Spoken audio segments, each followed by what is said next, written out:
folks, it's the 11th of December and I was busy in the kitchen yesterday cooking away, and I thought, you know, this would actually make not a bad video, so I'm going to run through what I did yesterday and we will take it from there. So we recently traded some meat with our next door neighbours. We gave them some of our white-tailed deer buck that we harvested this year, and in return they gave us some of their home-raised and organic pork. So I took one of the pork hocks yesterday and I put it in my slow cooker or crock pot, and that cooked all day yesterday with some parsnips and onion and garlic and some yarrow stalks. So after that had been cooking for about 9 hours, I transferred it into my pan, and as you can see, this has actually been in the fridge all night, so it's gone very, very jelly-like. But what I did before I put it in here is I took all the meat off the bone and I put the bone back in my crock pot. This was yesterday evening, and I put half an onion in and I topped it up with water. I'll try not to steam you up, very, very slowly. So this has been cooking all night. It's now almost 9 o'clock in the morning, and that is making a wonderful pork bone broth. So what I'm going to do next with this is I will take this broth out of the slow cooker and I will put that into a container to cool down, and I will put this, which is the meat and the parsnips and all the stock from yesterday, back into my slow cooker, and I will just throw in a load more vegetables. Now we are calling this a doing an Emma, and it is just something that I have done for as long as I can remember, and it's a way of stretching your food. Now when Peter Thomas was here, he picked up on this, and between the two of us we have come up with a phrase called Emmering. So those who watch Pete's channel will be familiar with that, and if you are not familiar with that, then I will put a link down below for you to go and watch the Doing an Emma video that he did. And it's really, really fun, and it does save you money. So pay attention to that, folks. And I will get this all transferred up and then we will be back. Right, I have taken the pork bone broth out of my slow cooker and I have put it in the jug here. So I just wanted to show you what I made that broth from, and it was just half an onion that needed using up. It was lying around, and the pork bones, and I'll just also show you how rich this broth looks, the colour of that. Now I have tasted this broth, and to be honest, it's not as brothy as I would like. Now the reason for that is volume. There was a lot of water and only a little bit of bone. Now I can do one of two things with this. I can turn it into a stock, or I can reduce it, put it in a pan and reduce it to halfway, looking towards maybe a litre, and that should have more flavour. So just on those lines, I wanted to go through with you the difference between a stock and a broth. And a lot of people think they're the same thing, and they're not. So a broth is a product that's a standalone product. So you could take a broth in a cup and drink it, as is, with nothing else added to it.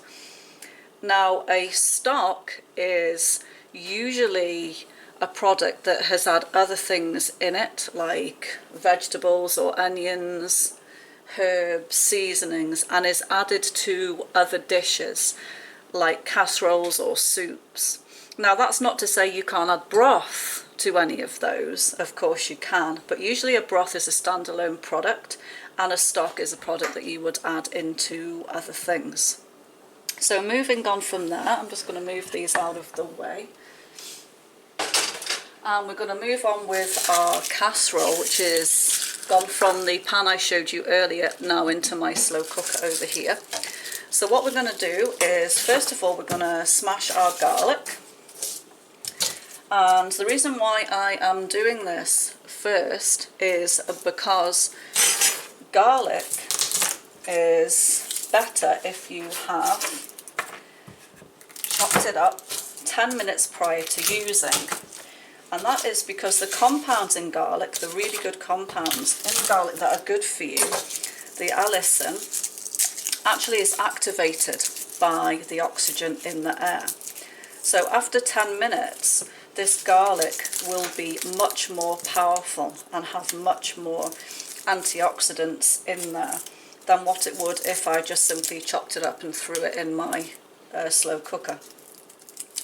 So what I do is about 10 minutes before, it doesn't have to be 10 minutes before, I mean it can be a few minutes more, whatever you can manage.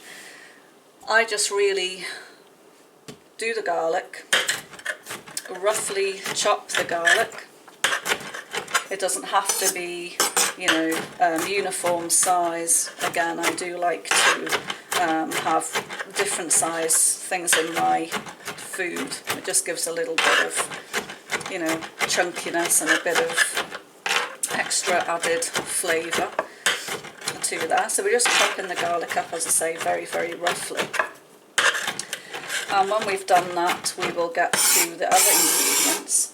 So I'm just going to leave the garlic there to the side, where it can just sit while we'll do the other stuff to go in.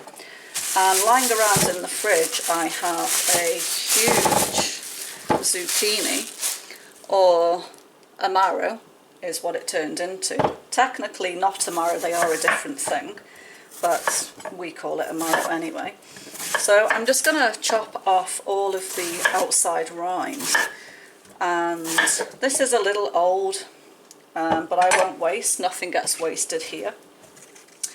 And things that we can't consume or I can't use will go outside into the compost trench at this time of year, or into the compost itself. So all I'm doing is I'm just chopping up this marrow into chunks, like so, using this really, really good knife that I was given by a very dear person called Peter Thomas, and I know you'll be watching and loving that, Peter Thomas.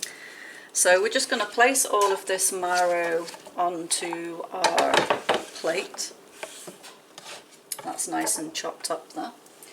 And we will get to the vegetables. Now at this time of year, most of my vegetables are either in the freezer or they are dehydrated and in the pantry. I still have some parsnips in the ground out there, but they're fine, and they can actually overwinter in the ground, which is a different topic altogether.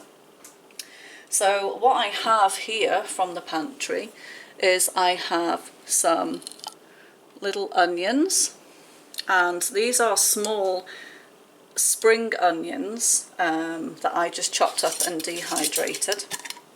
So we will go ahead and just put in probably 1/4 cup of those little spring onions. And you do need to remember, if you're using dehydrated vegetables, that they shrink considerably. So although it doesn't look much, when it hydrates again, it almost doubles the quantity that you're using. Now, I'm also using some celery. Now, there's a little story behind this celery. In the local supermarket over the summer, they had a garbage bin. And again, probably about 1/4 cup of celery. And in that garbage bin, there was some small little celery plants, and they weren't looking very healthy. So I inquired about them, what was happening with them, and the guy told me to just take them, which I did. And we planted them in the garden. And we have more celery than I could probably use in about 3 years. I have jars of it in my pantry, and I have jars of it in my freezer. But all of that celery was free, and it was just going to get tossed in the garbage. So that was a really good find for us. Anyway, so we've got the celery and the little onions. And I'm going to put in some carrots. I can get the lid off. And there's my dehydrated carrots. And these are a little tough to get out, so I would say just over a quarter of a cup to a half a cup maybe of the dehydrated carrots. And I'm also going to add in some dehydrated artichokes. They don't look very pretty, but they are tasty and they go well more in casseroles. I like them and Elijah likes them, but the rest of the family isn't a great lover of these, so I won't overdo it on the artichoke front. So I'll put those on there. Now, I mentioned earlier that I had yarrow stalks in the casserole, and all these are the stalks of the yarrow that we have growing wild around here. So I will add a couple more of those and they give a nice flavour to the casserole. Most people will throw them away, but we don't here. We try and use those up too. And we like to trade, so we traded the pork and we also traded some honey for some wild mushrooms. Now these are bear's head tooth mushrooms, if you can see them there. And as I say, we traded these with a foodie friend who's in Ontario. We sent him some honey and he sent us some wild mushrooms, which is awesome. So these are very precious, so I'm just going to put in quarter of a cup of those, and Aspen isn't a fan of mushrooms anyways. So moving on, and I will be adding these, which are nettles, and they are dried, but it's a little early to add these right now. I will add these probably 2 or 3 hours prior to when I know the casserole is going to be finished. So I just wanted to show you those.